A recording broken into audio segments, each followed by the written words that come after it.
Hei, salutare oameni buni, salutare oameni frumoși! Sunt astăzi aici alături de voi pentru a face etalarea lunii august pentru zodia Fecioară. Haideți să vedem care este rezumatul, zic eu, așa le spun eu, rezumatul, da? Scoatem câteva idei principale, facem o cruce celtică, vedem ce iese. Pentru Fecioară, ascendent Fecioară, lună în Fecioară, sau dacă tu ai pe cineva, cunoști pe cineva în Fecioară și ești interesată să vezi sau interesat, haideți să vedem împreună ce avem pentru Fecioară luna asta. August. Luna august. Ia să vedem Fecioară. Prima carte și avem așa. O poartă deschisă, la foarte multe persoane a ieșit cartea asta, e foarte interesant. O poartă deschisă către vindecare și fericire. Păi ce poți să-ți dorești mai mult? Că dacă ai fericire, ai de toate. Dacă ești fericit, înseamnă că pe toate planurile îți merge bine. Părerea mea, nu? Că dacă ești strâns cu banii, nu ești fericit. Dacă nu ai iubire, iarăși nu ești fericit. Adică pe toate planurile e ok dacă ți se deschide poarta asta, cred eu. Ce altceva mai iese pentru draga Fecioară? Și mi-apare așa, undeva departe, cineva în lume s-ar putea să-ți propună aici ceva de lucru în unele cazuri sau este un nou contract, dar undeva departe în lume, adică nu e în preajma casei, nu e aproape de tine, ci departe. Acum, tu dacă locuiești în țară, s-ar putea să fie ceva peste hotare sau dacă locuiești peste hotare, s-ar putea să găsești un contract în România, acasă, știi? Sau, na, fiecare, de undeva departe de locul în care tu ești în acest moment. Ok, draga mea Fecioară, hai să vedem mai departe ce-ți mai iese ție și avem un paș de cupe aici, care a venit așa, nici. Un paș de cupe și țin cărțile invers.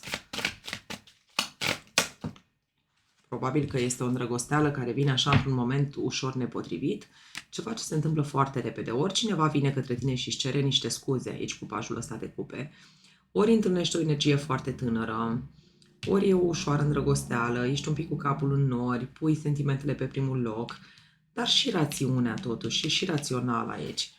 Ești așa 50-50, știi, jumate-jumate. Hai să vedem. Ce multe cărți. Hai un pic, nu pot să iau atât de multe. Pentru Fecioară. Și avem așa un 10 de bâte și un 2 de bastoane. Vedeți voi, pentru unii dintre voi, în legătură cu contractul ăsta, în legătură cu propunerea asta sau jobul ăsta, e posibil să fie vorba de un job aici undeva departe, s-ar putea să întâmpini ceva greutăți. Sau nu numai că întâmpini greutăți, ci s-ar putea să-ți fie foarte greu să accepti această propunere.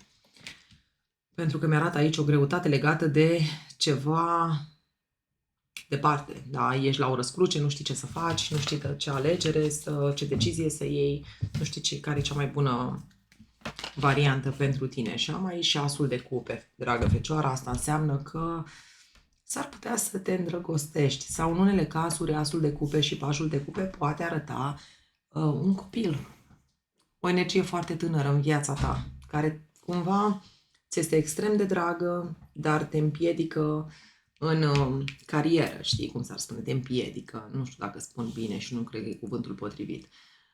Cred că pui persoana asta sau copilașul ăsta pe primul loc înaintea acestui contract.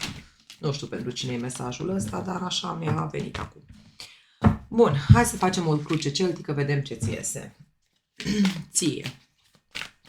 Pentru luna august, dragă Fecioară. Și avem așa situația, la ce ar trebui tu să lucrezi, ce e în mintea ta, ce e în subconștientul tău sau în sufletul tău, ce dai la picioare, ce lași în spate, ce nu te mai interesează, pe la jumătatea lunii, ce se întâmplă, cum vezi tu lucrurile, cum vezi tu situația, ce vine din exterior către tine, frica sau speranța ta, iar aici vreau să văd către ce te îndrepți. Către ce te îndrepți? Ia să vedem. Tu, regele de cupe și judecata, regele de cupe și judecata. Aici putem vorbi despre o împăcare cu cineva, despre un moment așa de trezire spirituală, de trezire Cineva îți face o chemare sau cineva își dorește împăcarea asta cu tine, cineva din trecutul tău poate fi, odată ce mi-ai și judecat aici. Regele de cupe. În mintea ta, regina de cupe. Wow, ce frumos! Regele și regina de cupe și judecata. E posibil să vorbim aici despre o împăcare? Este posibil, da? În alte cazuri, probabil că întâlnești în această perioadă o mare iubire, cum am văzut mai devreme, asul de cupe. Asul de cupe vine de fapt cu un nou început plin de dragoste și iubire. O îndrăgosteală aici. Regele de cupe cu cupa lui, regina asta de cupe la fel, oferă și ea ceva, sentimente, dragoste, iubire. Și judecata e momentul acela de trezire, de wow. În suflet ai turnul. Aoleu, ce face turnul ăsta în sufletul tău? Ce se dărâmă aici? Ce-i furtuna asta în sufletul tău? E o furtună. Măi, în unele cazuri e posibil aici să nu vorbim despre tine și o mare dragoste, ci să vorbim despre cineva din viața ta. Iar împăcarea asta între cei doi, împăcarea asta s-ar putea să aducă ție o mare furtună în suflet. Deci e posibil ca în viața ta să fie anumite personaje pe care tu să le vezi împreună și să vezi oarecare chestii acolo între ele și asta pe tine să te deranjeze într-un fel. Ce lași tu în urmă? Un rege de monede. Un rege de monede. Deci sunt mai multe situații aici. E situația aceea în care tu ai renunțat aici la o anumită persoană, ai renunțat pentru că ai întâlnit pe altcineva sau persoana care ție ți-a fost dragă întâlnește pe altcineva și tu o să vezi lucrul ăsta și o să te deranjeze. Către ce te îndrepți? Către un as de monede, un nou contract, un nou loc de muncă, un nou început, promisiunea unui nou început plin de stabilitate. Ceea ce este foarte bine.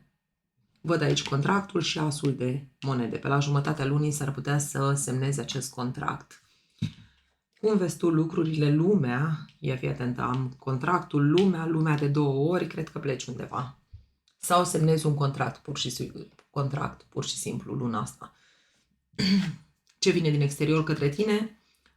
Uite, 3 de bâte, cineva te așteaptă. Cineva te așteaptă undeva departe, de casă, îți trimite probabil acea invitație.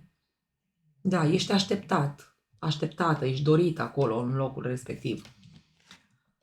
Frica sau speranța ta? Teamă de un examen? Posibil aici? Teamă de o persoană rea? Te teamă de soacră, în unele cazuri? Sau speranța ta este că poate e vorba de un examen, da, și sper să iei acel examen, sau ce speranță ai tu aici cu regina asta de spade? Ce poți să speri? Că reușești să spui granițe personale, că reușești să fii cât mai rațională și mai puțin de cupe, așa, mai puțin sensibilă și sentimentală, așa cumva. Cred că asta este, ar putea fi. Către ce te îndrepți? 6 de monede. Păi e o șansă aici și se pare că tu o să profiți cât se poate de mult de acea șansă și bine faci. Ok, hai să le clarificăm puțin, nu cine știe ce. Regina de cupe, la ce se referă? Ce-i cu regina de cupe aici? Judecata, te împaci, măi, este o împăcare. E judecata de 2 ori, e o trezire sau o împăcare. Uite, apare și la regele de cupe și la regina de cupe. Împăcarea. Bine, regele ăsta de cupe, împăcarea a venit pe orizontală, ca și cum mai este puțin, mai amână un pic, e o tărăgăneală aici, până când acceptă, dar va accepta. Deci în cazul în care tu ești separată de cineva, s-ar putea ca în luna august, da, să existe iarăși lumea la capătul cărților și turnul. Măi, ce se repetă cărțile. Magicianul. Chimia dintre voi doi este foarte puternică, între tine și cineva. Clar că vă împăcați.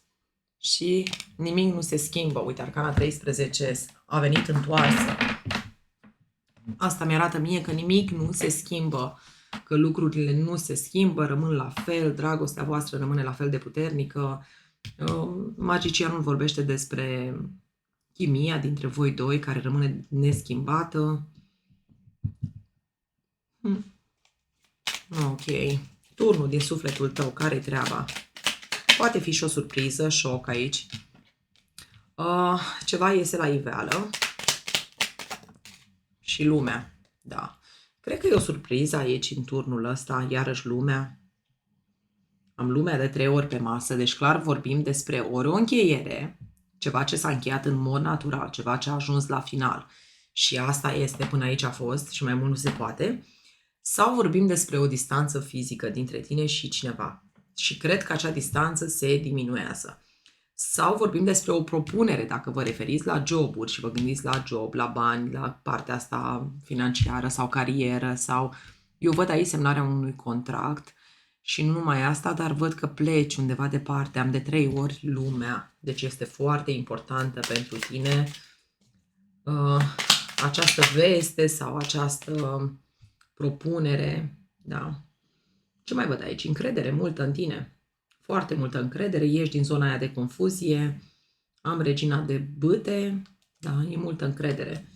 Asta e foarte bine. Asul de monede, la ce se referă asul de monede? Se pare că vei avea niște discuții în contradictoriu cu cineva care o să încerce să te împiedice crezând că riști prea mult. Da, aici sunt niște discuții în contradictoriu, sunt niște discuții, o luptă, parcă, nu știu, te ceri cu cineva din cauza acestui nou început, din cauza acestei promisiuni, această persoană consideră că tu faci o nebunie sau că îți iei lumea în cap, știi? Și 10 de cupe, da, probabil că îți spune că ce nu ți-e bine aici unde ești, nu ești bine cum ești, unde vrei să te duci, ce vrei să faci, ce ai de gând să faci, știi, ceva în genul ăsta, că e, hai să nu zic o nebunie, îi se pare că e o chestie prostească, știi, sau că e o păcăleală, sau e cineva care, da, e mai suspicios așa. Ce văd aici? Schimbarea sorții, schimbarea norocului, parcă, nu știu, viața ta ia o altă întorsătură și o muncă în echipă. Așa vezi tu lucrurile. Vezi că situația asta necesită un nou început. Pe la jumătatea lunii așa încep lucrurile să se schimbe pentru tine. Bineînțeles că este doar un început, adică se pot lungi treburile astea până, dar este începutul la ceva, clar. Ceva se închide pentru tine și altceva se deschide. Și cred că undeva departe, să văd 3 de bâte, la ce se referă. Ceva s-a deblocat, e ca și cum actele sunt gata sau cineva te așteaptă, știi? E un moment propice, cum s-ar spune. Da? Dacă nu știi nimic despre toată treaba asta încă, s-ar putea să fie o chestie despre care tu o să discuți undeva pe la jumătatea lunii cu cineva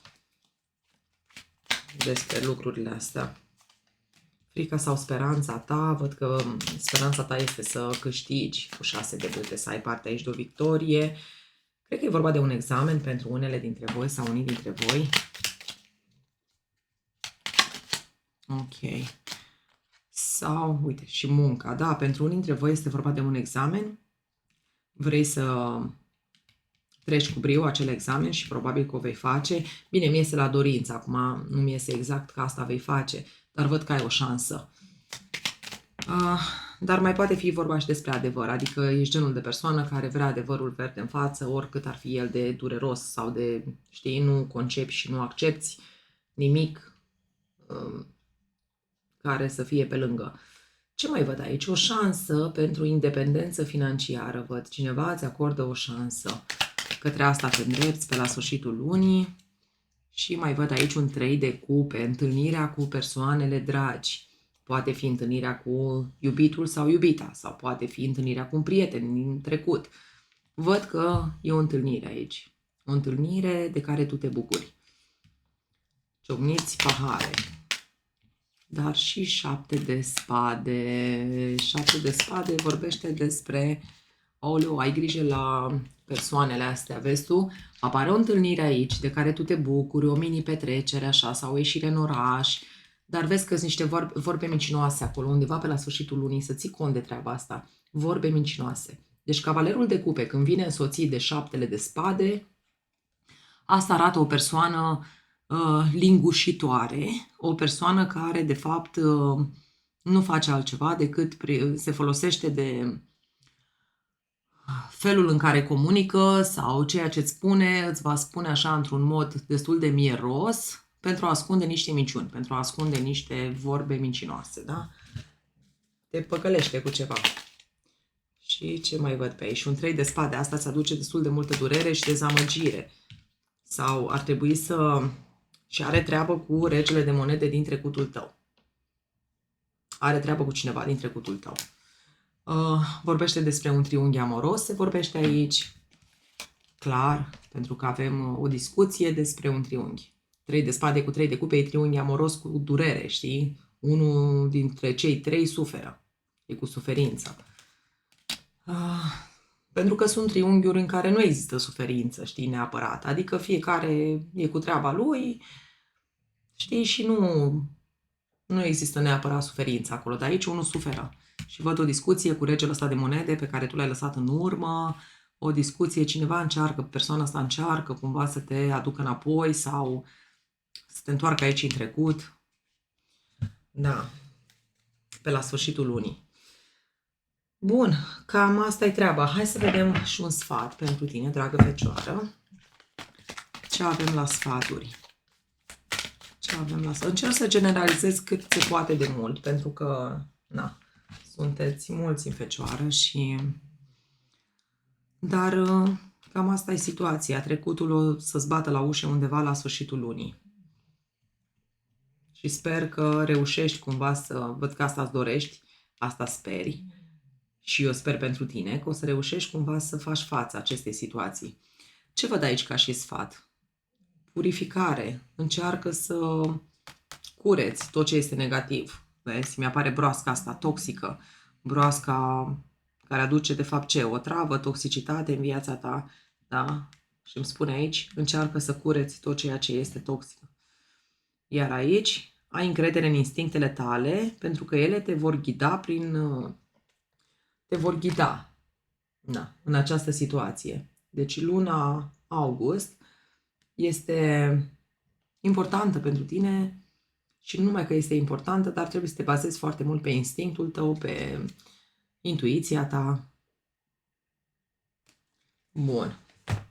Cam asta e treaba, draga mea fecioară. Eu v-am pupăcit, vă doresc o lună deosebit de frumoasă, călduroasă, dar nu prea tare, că nu e bine nici când e prea rău.